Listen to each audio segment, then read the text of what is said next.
d'anime et aujourd'hui l'anime que je vous présente sera Suisei no Gargantia. Alors oui, c'est un anime de la saison précédente, donc il n'est pas très vieux. Mais voilà, je voulais vous le présenter. Donc dans un premier temps, petite fiche technique de l'anime. Je prends mes petites notes. Donc c'est un anime qui est classé seinen, mais dans la manière d'aborder les personnages, de le fait que l'aspect un petit peu psychologique, mais il n'y a rien d'outrageant.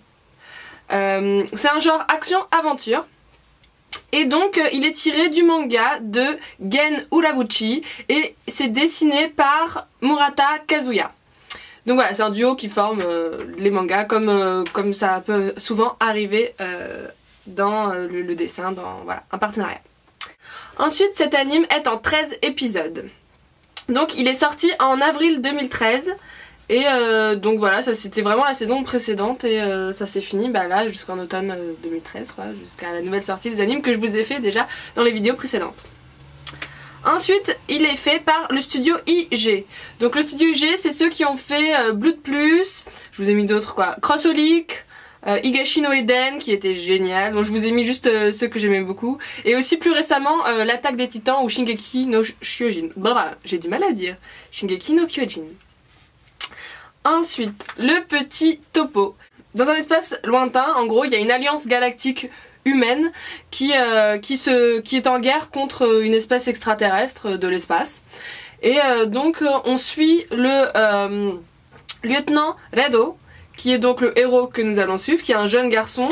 Et en fait, au cours d'une de ces batailles, lui et son arme dans laquelle il se bat, une espèce de mecha et un robot humanoïde, et ils vont être pris dans une distorsion temporelle et il va être projeté, séparé déjà de toute son armée et projeté sur la Terre. La Terre qui est devenue une planète complètement recouverte d'eau, donc qui est un océan géant. Et il va rencontrer le Gargantia, donc qui est en fait une flotte navale où des habitants, des terriens vivent et ont évolué aussi de leur côté et vivent leur petite vie et voilà, sur leur bateau.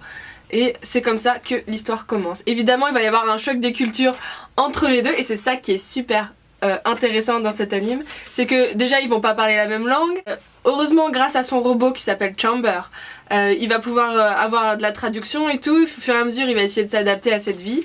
Et il va surtout retrouver ses ennemis qui sont alors, je sais pas si je vais bien prononcer les Hideaos, et qui sont des espèces de gros poulpes géants. Sauf que là, ce sera pas la même version de poulpe que ceux de l'espace, ce sera ceux dans l'océan. Et donc voilà. Donc c'est assez drôle de voir cette anime. 水生生物の死骸である。死骸？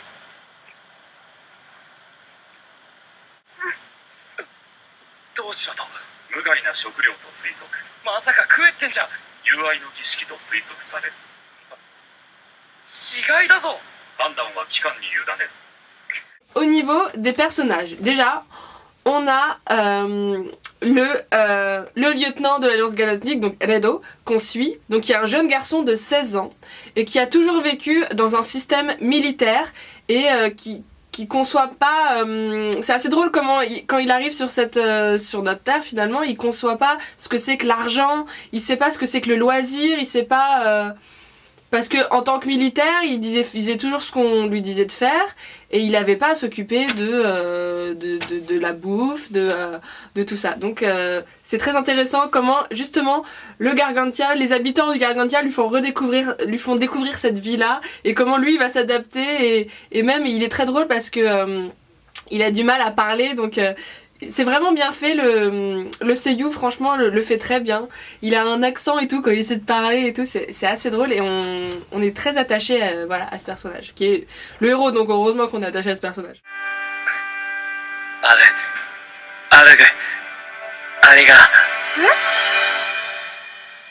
Arigato. Ensuite, deuxième personnage donc qui est Chamber et c'est son robot en fait avec lequel il est arrivé et avec lequel aussi il s'est fait éjecter. Et donc c'est un robot humanoïde qui l'aide vraiment dans la vie de tous les jours, qui lui traduit ce que les autres, qui l'aide à comprendre les coutumes locales, qui essaie même de lui faire comprendre des mots qui sont intraduisibles finalement parce qu'il y a des sentiments ou des choses. 私がパイロット支援啓発インターフェイスシステム。システム？じゃあその機械が喋ってるってこと？ Par exemple, Ledo ne comprend pas pourquoi il garde des personnes qui sont malades. Parce que dans son camp militaire, toutes les malades, pouf, ils étaient tués à la naissance, si on peut dire. Et c'est que les mecs en pleine forme, vraiment, qui étaient conservés, qui faisaient du sport, qui s'entraînaient militairement et tout ça. Donc, il voit complètement une autre partie de l'humanité et il se rend compte de ce que lui a vécu et comment sa société à lui vivait et de toute la bêtise aussi d'un côté. C'est un peu une critique aussi du monde militaire, tout ça. Donc voilà. Ensuite, l'autre personnage, et ça c'est la jeune fille qu'il va rencontrer évidemment parce qu'il fallait qu'il y ait une pseudo-histoire d'amour, même si on ne lui aura pas jusqu'à la fin et encore. C'est gentillet quoi, et qui s'appelle Amy. Amy, donc qui est une jeune fille qui a 15 ans. Et c'est marrant parce que sur le Gargantia, elle a le boulot de la messagère. Donc elle transporte les colis, les messages, les ordres aussi.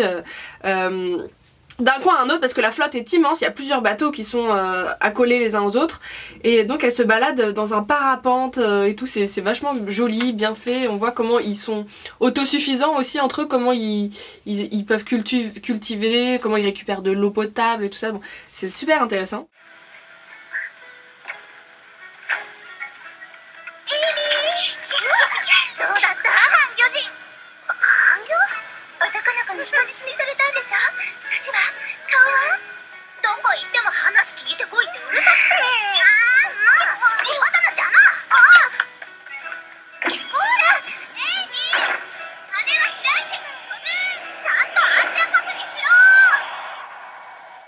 Ensuite, il y a Pignon.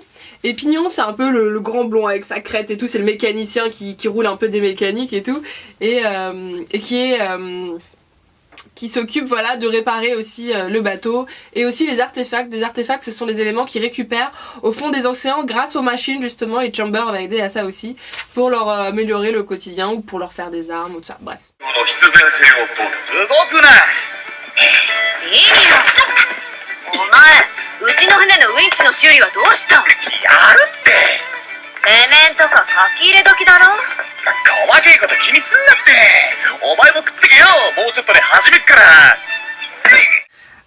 Il y a aussi Bellows et elle c'est celle qui récupère justement les artefacts, qui s'occupe de tout ça avec ses machines et tout ça et qui travaille souvent aussi avec Pignon.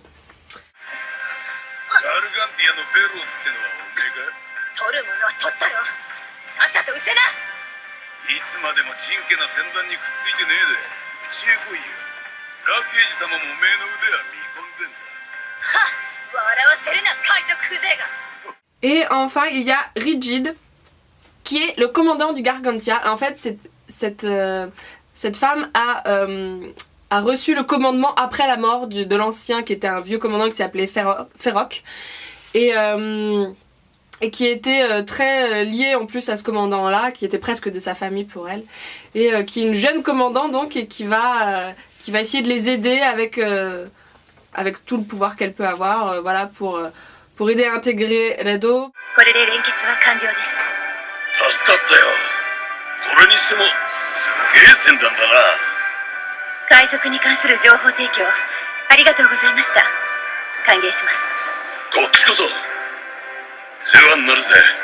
Et puis en plus, vous verrez par la suite, mais il va y avoir des rebondissements par rapport. Voilà, il y a plein de choses. Il y a des pirates, de l'eau, tout simplement.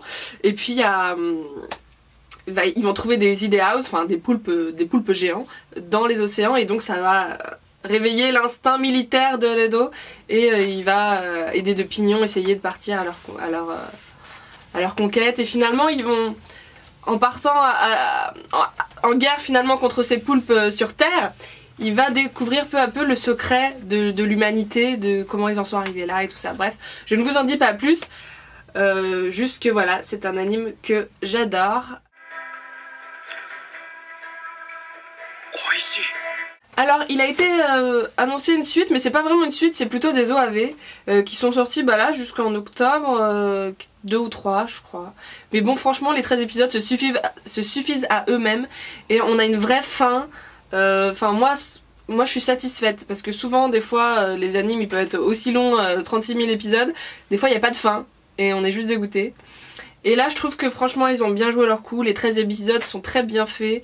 On voit, alors c'est pas un super action de fou non plus le rythme, hein, je vous préviens tout de suite. C'est-à-dire qu'on le voit son adaptation à un mode de vie, donc il y a des épisodes qui sont juste voilà, quand il cherche du travail, quand il comprend un peu la valeur de l'argent, quand il voit un peu les différents rôles de chacun dans la société, de chaque personne sur le bateau. Et voilà, l'action vient plutôt dans la deuxième moitié de la série. Donc voilà, faut pas être trop pressé, mais moi j'aime beaucoup les deux aspects, vraiment. Donc voilà, j'espère vous avoir fait découvrir cette série, vous avoir donné envie de la regarder. Et puis dites-moi si vous l'avez déjà vue, ce que vous en pensez dans les commentaires. Et puis si vous avez d'autres idées d'anime, dites-le moi aussi. Donc voilà, je vous dis à bientôt et à une prochaine vidéo. Ciao.